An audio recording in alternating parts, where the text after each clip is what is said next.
All right, video number 2. Here we go. His nonverbal cues. These are you have to understand that language is more important than what you're saying. You are communicating all the time. In fact, your nonverbal cues are communicating probably 90% of what you're saying. So we're going to dive in, and this is very, very useful, right? So before we talk about nonverbal cues, I want to spend a few minutes dispelling some of the myths that men believe about women. And it's nothing more than projection. And projection is simply this. In terms of psychology, projection is nothing more than simply assuming that the framework by which you think and operate is the same way that everyone else thinks and operates. And when we as men project onto women what they think, we basically expect women to act like men, to act like us. And they don't at all. They are women. It's never about the penis size or how much money you make or your good looks or all that. And as we're going to see in a few moments, pickup lines are virtually useless if you do not have the conditions meant in her mind and you don't know how to read her nonverbal cues, right? So the forward movements, remember the forward movements. You have to get her to talk to you. Before that, you have to get her interested in you. And before you get her interested in you, you have to get her to notice you. And before you get her to notice you, you have to get her to notice you exist. Please understand that once you have the basics down, you won't be afraid of these forward movements at all because we're going to help you understand her. And remember, she's looking for safety. Women are looking to feel comfortable around a man. And when a woman feels comfortable, she's going to tell you through her body language. And when you're able to read her body language, she's going to easily tell you that it's okay to approach. And this is a dance. Women love to dance. Some of you have learned the hard way and chosen not to listen to the nonverbal cues or oblivious to them, and you've experienced high levels of rejection. and even with the best looking guys, if you make a woman feel weird or uncomfortable, she'll clam up very quickly. When a woman enters a room, she'll be able to scan a room quickly and determine which men in the room she wants to send the signal, come approach me. My goal in this module is to get you into that space and help you create the opportunity. First, we have to dispel the myth of looks. Unfortunately, the research says that both men and women find themselves unattractive. Research also says that women are physically attracted to men who simply have this one little notion called symmetry. Interesting. That's right. Symmetry is simply that the left side of your face and the right side of your face align. The research says that 53.5% of men have symmetrical faces, while 58% of women have symmetrical faces. Don't let this freak you out if you don't have a symmetrical face. I was simply letting you know it's not all about looks. We're going to build several nonverbal signals that, when coupled with a comprehensive approach, will set you up for success.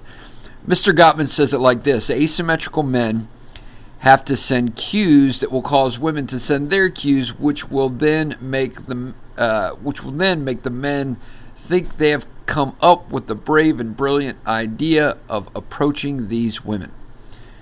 Got some bad news and I got some good news. The bad news is if you're not given the come talk to me signals, more than likely there's no chance.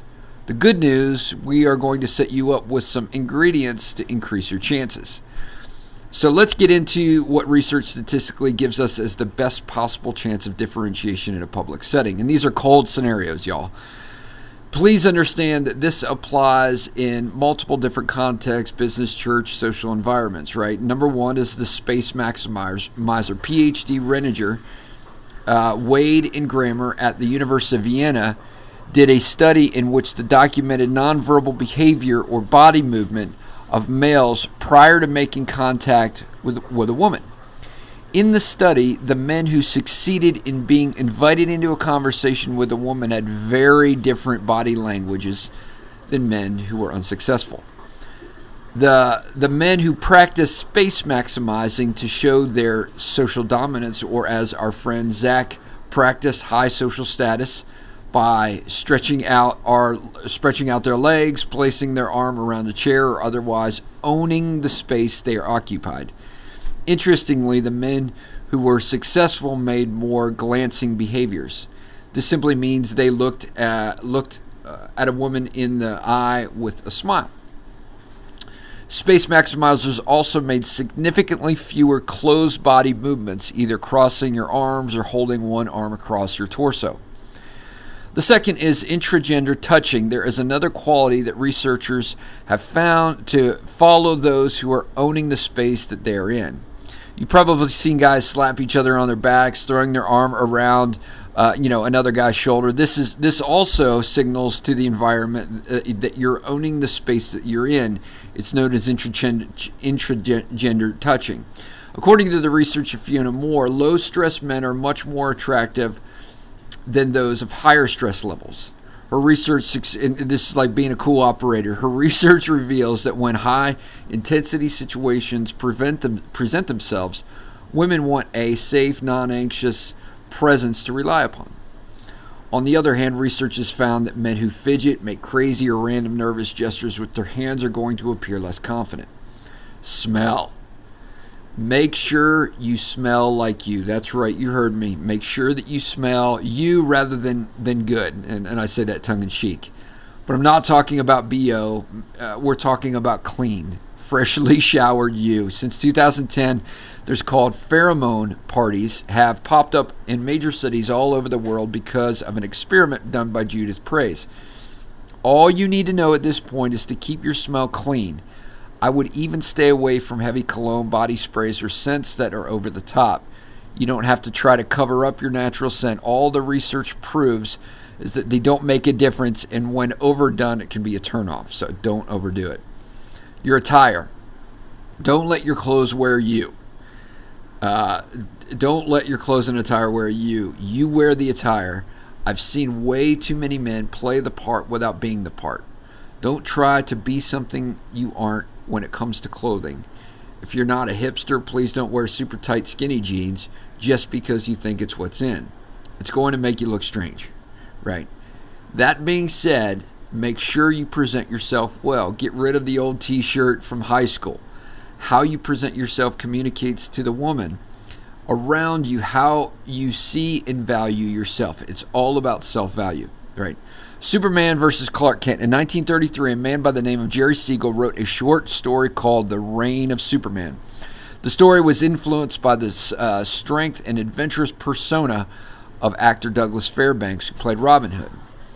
And Clark Kent was created by Siegel after his own persona because he wanted to be a journalist when he was younger and noticeably awkward with women. In fact, Lois Lane was written by Siegel to be the interest he always wanted and needed a way to capture a woman. So Siegel created Superman, right?